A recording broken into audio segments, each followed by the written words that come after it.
जिल्हा सामान्य रुग्णालयाचं शासकीय वैद्यकीय महाविद्यालयाकडे हस्तांतरण करण्यासाठी नव्यानं समिती गठीत करण्यात आली आहे। या समितीनं रुग्णालयाची पाहणी करून अहवाल तयार करण्याची प्रक्रिया सुरू केली आहे। या अहवालानंतर रखडलेली हस्तांतरण प्रक्रिया मार्गी लागण्याची शक्यता आहे। राज्य शासनानं जुलै 2023 मध्ये नव्यानं सुरू झालेल्या शासकीय वैद्यकीय महाविद्यालयांना अध्यापनासाठी आवश्यक रुग्णालये संलग्न करण्याबाबत शासन निर्णय जारी केला होता। त्यानुसार अमरावतीतील इरविन आणि डफरीन रुग्णालयाचे हस्तांतरण अपेक्षित होतं।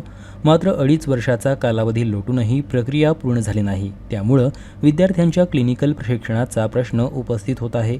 जिल्हा सामान्य रुग्णालय प्रशासनानं 11 मे 2026 रोजी पाठविलेल्या पत्राच्या अनुषंगानं शासकीय वैद्यकीय महाविद्यालयाचे अधिष्ठाता डॉक्टर NG राऊत यांनी 4 जूनला 17 सदस्यीय संयुक्त समिती गठीत केली। डॉक्टर कुमुद हरले यांच्या अध्यक्षतेखालील या समितीमध्ये विविध विभागाचे प्राध्यापक, निवासी डॉक्टर, प्रशासकीय अधिकारी आणि परिचारिका यांचा समावेश आहे।